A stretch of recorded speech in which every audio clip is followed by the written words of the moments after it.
اس کا دبئی میں بہت بڑا کاروبار، جسے کہنا چاہیے بہت بڑا کاروبار دبئی میں. کہنے کا گاڑی میں جا رہا تھا، کچھ لوگ آئے، گاڑی کا دروازہ کھولا، بیٹھے، مجھے لے گئے. پھر میرے گھر والوں کو مہینوں پتہ نہ چلا، اور اس کے بعد بڑی اذیتوں کے بعد میں چھوٹا. اب وہاں بیٹھ کے پھر اللہ ہی تھا تنہائی میں، اور تو کچھ تھا ہی نہیں. کہا کہ وہ اللہ سے ذکر کرنے اور باتیں کرنے کی ایسی کوئی مجھے عادت سی پڑ گئی ہے. اب لوگ مجھے کہتے ہیں کہ آپ جیل کی اذیتوں کی وجہ سے خاموش ہو گئے ہیں. میں لوگوں کو لاکھ کہتا ہوں، نہیں، وہ مانتے نہیں. جیسے نا بندہ کوئی غم کی وجہ سے بعض اوقات اتنا چپ ہو جاتا ہے. وہ کیوں کہتے ہیں؟ اسے چپ لگ گئی ہے، خاموش ہو گیا ہے.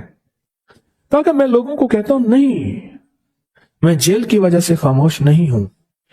اس قید نے، اس جیل نے میرے اوپر جو آزمائش بھیجی ہے، اس قید نے اور جیل نے میرے اوپر جو آزمائش بھیجی ہے، اور میں پھر وہاں ذکر کا عادی بنا، دعاؤں کا عادی بنا، تسبیح کا عادی بنا، اعمال کا عادی بنا، اور وہ عادت سی پڑ گئی ہے. اور وہ عادت سی ایسی پڑی ہے کہ بس سارا دن اب اسی میں لگا رہتا ہوں. سارا دن اب اسی ذکر میں اور اسی یاد میں لگا رہتا ہوں. کہیں ایسا نہ ہو ہم بھی اگر ذکر سے غافل ہوئے، تسبیح سے غافل ہوئے، خدا نہ خواستہ ایسی آزمائش آ جائے، اور پھر ہم ذکر اور تسبیح اور اعمال کے عادی بن جائیں. اللہ سے عافیت مانگے. اور اگر ہماری زبانوں پہ تسبیح ذکر آ گیا ہے عافیت کے دنوں میں، تو سمجھ لیں یہ اس کی عطا ہے، یہ اس کی نعمت ہے، یہ اس کی کریمی ہے، یہ اس کا فضل ہے.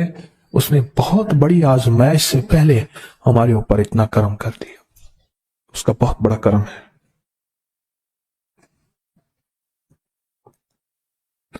اس لیے اللہ جل شانہ کے حبیب کملی والے نے آزمائشوں سے پناہ مانگی ہے. اللہم انی اعوذ بک من جہد البلا. آزمائش، کوئی بلا آ جائے، ودرک الشقا، شقاوت میں میرا نام آئے، بدبختی میں، یہ بھی آزمائش ہے. وسوء القضاء، میرے لیے ایسے فیصلے ہونا شروع ہو جائیں جو مجھے برباد کر دیں، ایک کے بعد دوسرا میرے حق میں فیصلہ، میرے خلاف فیصلے سارے. وشماتۃ الاعداء، اور ایسا وقت میرے آزمائش نہ آئے کہ دشمن تالیاں بجائے، دشمن ہنسے اور میرا مذاق اڑائے. اس لیے میرے آقا نے، میرے حضور نے آزمائشوں سے پناہ مانگی ہے، عافیت مانگی ہے. اللہم انی اعوذ بک من زوال نعمتک، اللہ نعمت دی پھر اس کا زوال آ گیا. وتحول عافیت، عافیت دی اور تو نے چھین لیا. اللہم انی اعوذ بک من زوال نعمتک وتحول عافیتک وفجاءت نقمتک وجمیع سخطک. اے اللہ کو میرے اوپر ایسے حملے ہوں اور سختیاں میرے اوپر شروع ہوں، مولا میں اس سے پناہ مانگتا ہوں. میں مانگتا کیا ہوں؟ ربنا آتنا فی الدنیا حسنۃ، تو اس سے دنیا کا بہترین پیکج مانگتا ہوں. وفی الآخرۃ حسنۃ، تو اس سے آخرت کا بہترین پیکج، شاندار، لاجواب، بہترین. ہاں، آزمائشیں، مصیبتیں، تکلیفیں، حوادث، حادثات، ناکامیاں، بیماریاں، پریشانیاں، میں نہیں مانگتا مولا. اللہم انی اعوذ بک من الہم والحزن. ہم کہتے ہیں ٹینشن کو، انزائٹی کو، اسٹریس کو، ڈپریشن کو، اندر غم ہے باہر پتہ ہی نہیں، اس کو ہم کہتے ہیں. اور حزن کہتے ہیں جس میں ہائے ہائے ہو.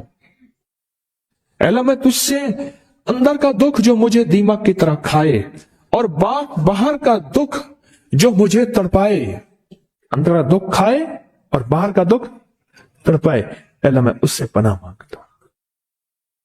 ہم والحزن، عجز والکسل، ایسا کہ میں عاجز ہو جاؤں یا میرے پر سستی غالب ہو جائے. کتنے لوگ ایسے ہیں ان کے اوپر سستی غالب ہے. بہت بڑی مصیبت ہے زندگی کی. میرے آقا کملی والے نے اس سے پناہ مانگی. اللہ کے حبیب میرے آقا نے آزمائشوں سے پناہ مانگی. اللہم انی اعوذ بک من الفقر والکفر، اے میرا مولا مجھے کفر سے اور فقر سے بچا. فقر ایسا، غربت ایسی آئے کہ میرے ذہن میں ہر وقت لوگوں کی جیبوں پہ نظر ہو، ہر وقت لوگوں کی جیبوں پہ نظر ہو. یہ دو وقت میں ہوتا ہے، ذہن نشین رکھیے گا.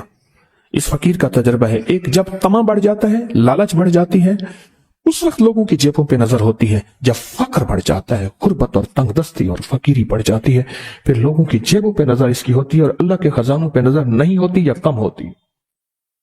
اے میرا مولا مجھے فقر سے بچا اور کفر سے بچا، کہ ایسا وقت نہ آئے میں اپنا دین بیچ بیٹھوں، اپنا ایمان بیچ بیٹھوں.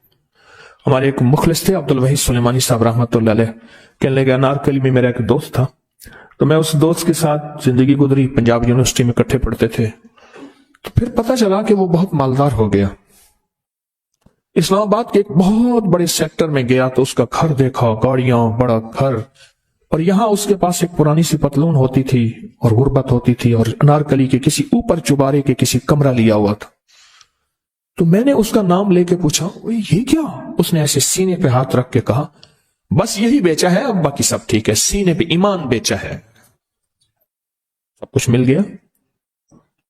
اللہ میرے پر وہ وقت نہ لا جب میرے اوپر فقر غالب آ جائے یا کفر آ جائے. میری آقا کملی والے نے آزمائشوں سے پناہ مانگی، اور آپ حضرات کتنے خوش قسمت ہیں، اس کی شان کریمی اللہ نے آزمائشوں سے بچایا. اور انشاءاللہ ان نام کی برکتوں سے، ان دعاؤں کی برکتوں سے، ان تسبیحوں کی برکتوں سے، اس اللہ کے نام لینے کی برکت سے انشاءاللہ اللہ اور آزمائشوں سے بچائے گا.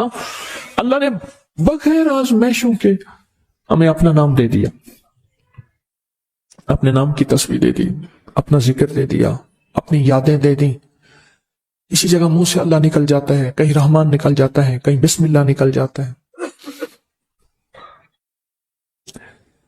ابو عبداللہ مغربی فرماتے ہیں میں نے رسول اللہ صلی اللہ علیہ وسلم کو خواب میں دیکھا، عرض کیا مجھے اللہ سے ایک حاجت ہے، کس وسیلے سے دعا مانگوں؟